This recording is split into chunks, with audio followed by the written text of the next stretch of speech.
All right, welcome back. So we are turning our attention now to the economy. Well, yes, so some parts of education as well.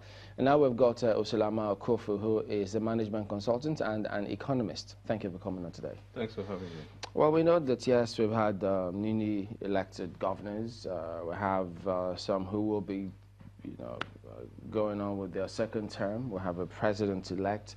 But, part of what was highlighted while they were talking about security had to do with education. And with the unemployment rate in the country and the figures coming through from the World Poverty Clock not encouraging, how do we go about addressing or fixing the economy and then doing something about education? What's the link? Well, education is very key. It's very important. If you have a well-educated populace, all things being equal, under a ceteris paribus situation, you would expect a society that thrives. People bringing a different skill sets, different areas, engineering, manufacturing, economics, even politics. They bring them to bear under a macro space for the benefit of the society. So education is very, very key. I know offline, I did mention that there are some countries that do not have natural resources under the soil, right? What they have is intellectual capacity. And they've been able to thrive. They've been able to become some of the best societies that you have. Whereas you have countries that have huge deposits of mineral resources. Look at what's going on in Venezuela today. One of the supposedly richest countries in the world, but going through so much pain because you have somebody who lacks the capacity, the intellectual capacity to drive development and growth. I want to believe that if a Maduro, for example, was very, very intelligent, well-educated and exposed, he would have taken Venezuela to the next level.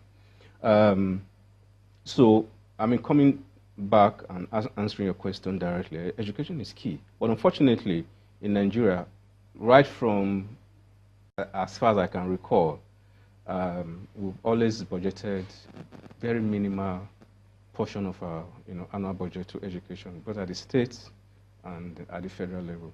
And it's what you give that you get. Garbage in, garbage out. So that's one sector that we actually need to make a lot of investment in, because on the long run, 15, 20 years down the road, you begin to reap the benefit of what you've sowed, especially with respect to information technology. This is the Google generation. Yeah. When you develop the human capacity along this line, we'll do well. Unfortunately, again, too, Nigeria ranks amongst one of the lowest in terms of IT infrastructure and deployment. So these are areas we need to look at. We need to develop. We need to invest seriously on, and with the expectation and hope that the economy would improve. Processes will be better, better driven down the line. So, Kofu,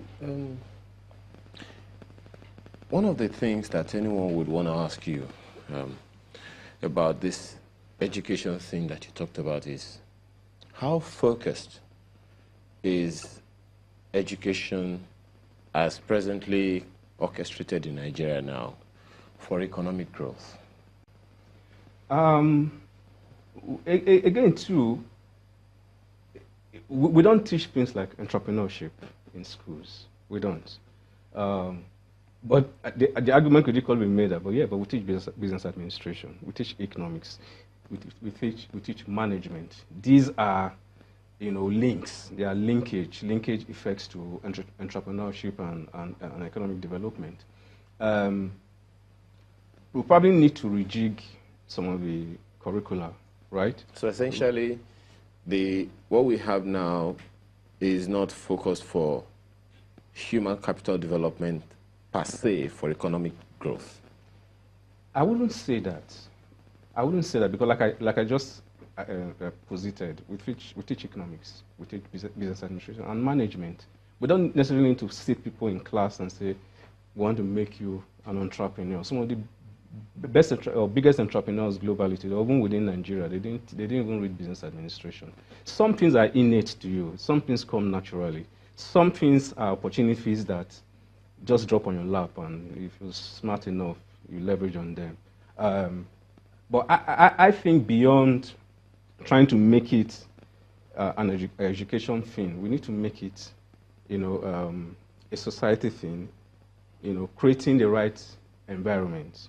This normal cliche, having the right environment for businesses to thrive. If we put the right processes in place, right? Nigeria wouldn't, for example, have lost 36% in foreign direct investment in 2018, according to the National Bureau of Statistics. It wasn't because the people who wanted to come and balked are not educated. It's because the environment wasn't enabling, the normal cliche. Enabling in the sense that the polity has to be clement. Enabling in the sense that the economy should be such that they believe that when they come and invest, there are people who would patronize their goods and or services. Enabling in the sense that technology has to be right? So that the operations are virtually seamless. Enabling in the sense that the legal environment has to be right, such that if they have issues with their Nigerian partners, for example, and they take those cases to court, they are sure that there will be no outside interference. I mean, these are some of the issues we need to look at, to ensure that there's growth, there's development, and issues of unemployment are tackled. When 36% of people who want to come invest in your country say we're no more coming because of this, and this factor, that's a huge number. It means if they were 100, 36 are saying we're no longer coming. And for an emerging and frontier economy, we need foreign direct investment. We need foreigners to come into this country to invest and help us grow, help us achieve and attain the level that we want to get to. But as presently constituted now, unemployment, youth unemployment, it's a lot, double digit. What should we be doing to tackle that? No, I already made reference to all that. It's not, issues of employment are not things we can tackle alone as Nigerians. We are an emerging economy. We need foreigners who already have achieved so much wherever they are, right? And say, okay, let's look for new frontiers to deploy our resources and come invest, right? If the environment is right, they come and invest. Of course, they create jobs. Have we played our creativity card such that we see education is more broad-based to accommodate the new kinds of jobs that comes with new kinds of technologies away from the status quo? Is that happening for us? No, I mean, if we're not trained as a medical doctor, you can't practice as a medical doctor. If you didn't go to law school, you can't go to court and argue a case. There are some sectors that are strictly professional, right? You need to go through the basic training. You wouldn't say because you are digitech, you are good with your tabs and all, you go to court and argue a case when you're not a lawyer. So it's actually a function of all the different skill sets coming into play. But, like I've said, and like I believe it's generally agreed, this is the Google generation. IT drives businesses globally right now. The richest man in the world, Jeff Bezos, of Amazon, set up that organization online, and before you know it, the physical shops, all the Tesco's, the Lidl's, and they all started shutting down, because time has changed. Something that now drives the process, right?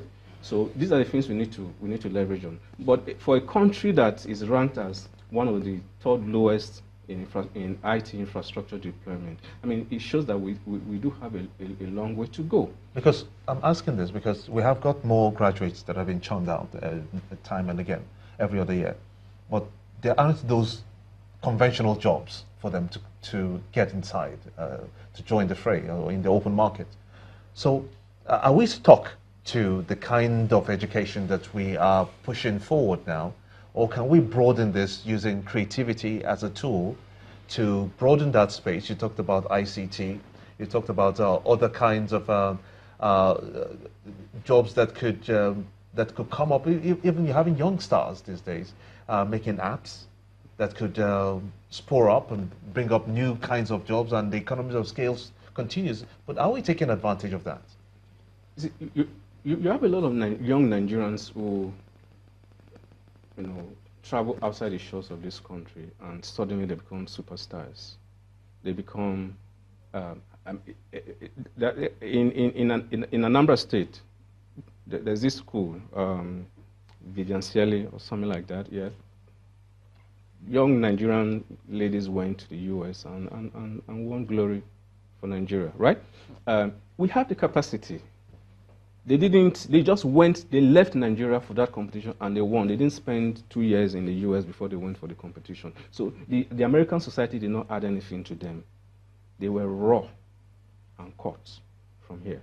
We have it, we have them. I mean, the way things are right now, you could be somewhere in Makurdi and still operate globally, so, do things outside the shores. You're not limited by boundaries anymore. So long as you have access to the internet, you can do a whole lot. But see, that is why I said we need to do a whole lot more along the line of IT infrastructure deployment. So we have the right skill set. Again, too, the environment has to enable you to bring those things to fore. If the environment is not there, when I said enabling environment, it's not just for foreigners alone, even for the locals. Issues of security. No environment thrives, no society thrives in an atmosphere of insecurity. And then again, too, a situation where this issue of federal character is something we need to look at constitutionally. In a way that we need to look at, let's put the right people, the best qualified people to doing the job, wherever they come from. Right? But a situation where you now feel, okay, a certain part of the country, you brought X amount of people. Let's give another part of the country who probably cannot even boast of, the people that are required to do that job. And then you bring them, and then they don't fit. So these are issues we need to look at. This issue of this federal character thing. It's not helping us. We are Nigerians. Let us begin to think Nigeria. Some of the immediate challenges too that people face here is access to credit. Yeah. What do we do to ensure that? I know that the agri sector have been talking about how they could get interest rates at single digits. Yeah. But at the moment, businesses is still double digits. Why do you think it's that difficult to get it across a single digit? Well, if you're talking about the single, you made allusion to the agricultural sector. This government, just like the previous government, they did so well in agriculture. So there's been a follow-through from the previous government in that sector. The Anchor Borrower scheme that the CBN is pursuing right now, I mean, it's quite encouraging. Access to facilities, I mean, it's single digits, and I think to a very large extent it's working. But let's look at the macro.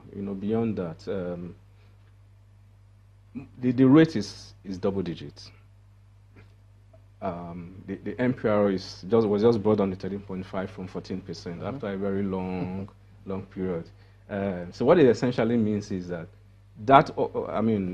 is expected to encourage investment drive, because cost of borrowing from the deposit money banks, of course, too, is expected to drop. So what the MPC did, is quite commendable. But then the question, therefore, is that far-reaching? Is that enough?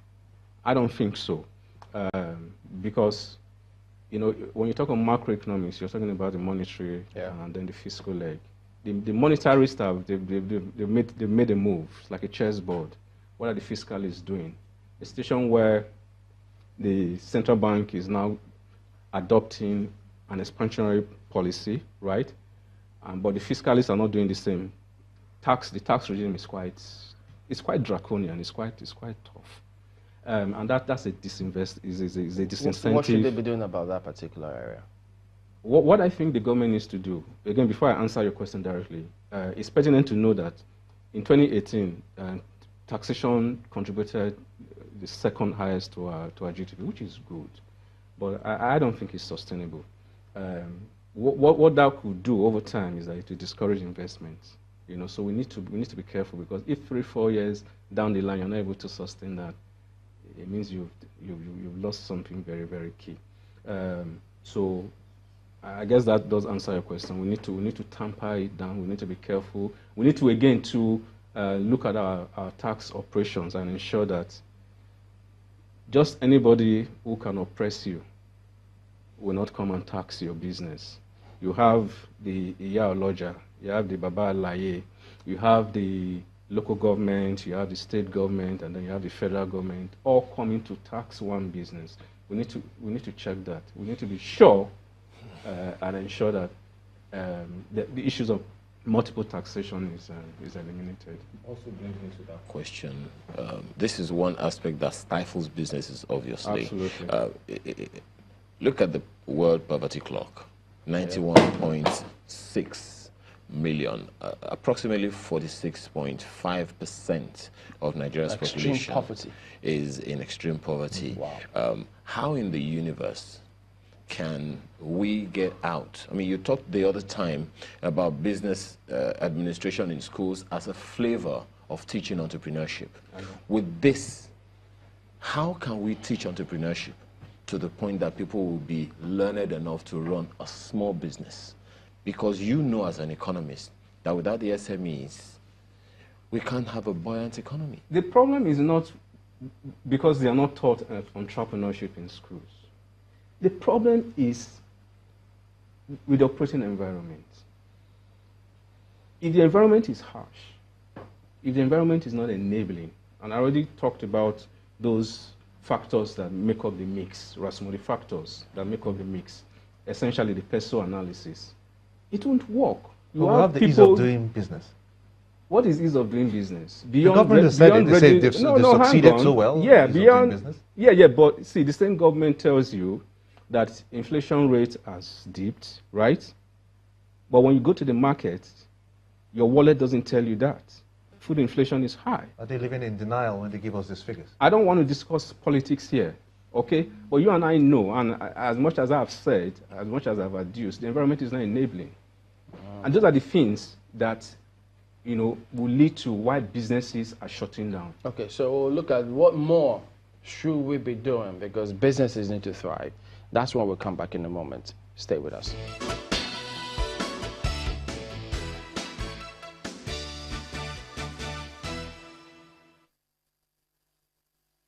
All right, welcome back. You were talking about what we should actually be doing other than, the ease of doing business program.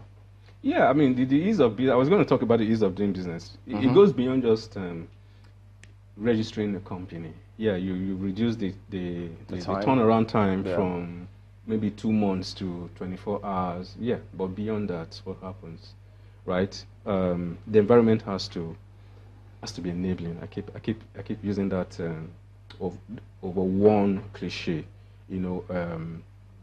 If the policies of government are stifling, businesses will not thrive.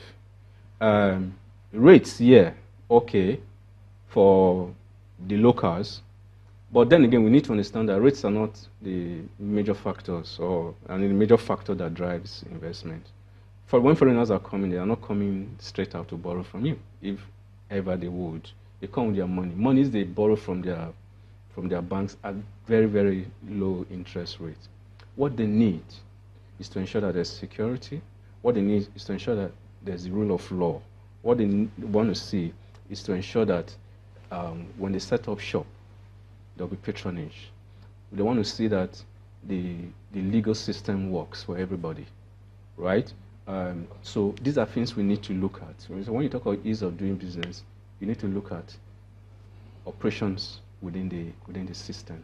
The government needs to stop playing lip service to some of these things I talked about. And this is not just national level, the states inclusive, because that's where people live. Even down to the local levels. You know, where you have a local government chairman who sees himself as a god and starts, you know, being oppressive. Where you have local government officials who are overly aggressive to the mom and pop shops, the corner shops. Those are the SMEs we're talking about. Those are the little businesses. When you drive them out of business, jobs are lost. If in 1 month, right, you 10 shops close, that's 10 shop attendants that have lost their jobs. So when you talk of poverty, the poverty level increasing, when people are out of jobs, they don't earn income, disposable income is zero, purchasing power atrophies. They fall out of the safety net. So we need to ensure that our policies, even down to the local government levels, are friendly, especially with respect to taxation. See, the average Nigerian can operate and thrive even in the very harshest of conditions. You know, when they come out with the little monies they've saved, right, or even borrow from their families and friends, set up a little business, and government policy stifles their operation. You know, the reason why businesses atrophy within 1 year of setting up is not because there's no patronage. It's not because the person who set up the vision suddenly have lost the drive, you know, and the momentum. It's just because certain things that are exogenous to him or her, you know, are choking. You know, so these are the things we need to look at. What can we do to improve borrowing, especially when you think of the figures that came out just during the week of about 7 banks that controlled about 19.6 trillion. 16.6 trillion. I think I'm getting the figure right. But those ones, I think you're shooting the time too. those will seem to be an economy in an economy when SMEs cannot even borrow. They cannot even have access to the SME funds. No, I'll just quickly answer that again too. Let's give kudos to the central bank. The drop in the base rate, which is the MPR, is good. It's commendable. It essentially means that investment opportunities or interest would spike up. Banks, of course, the deposit money banks would be better positioned to, creating facilities or risk assets, you know, which would help to drive the economy. And then on the issue of accessibility to, I mean, we have so many SME programs. How many of these SMEs know about SMED and how they can, you know, leverage? So those are it's about awareness again too. Issues for subsequent consideration. Osalama Kofu is a management consultant and an economist. Thank you for your time this morning. Thanks for having me. All right, so that's the show today. We thank you all for watching. We'll see you again tomorrow. I'm Chamberlain Osal. I'm Gemba Umar. I'm Ayo Makinde. Thank you. I'm Maokwe Ogun Yusuf. Have a great day. The views and opinions expressed by guests on this program are those of the maker and do not reflect the views, opinions, and endorsement of Channels Television.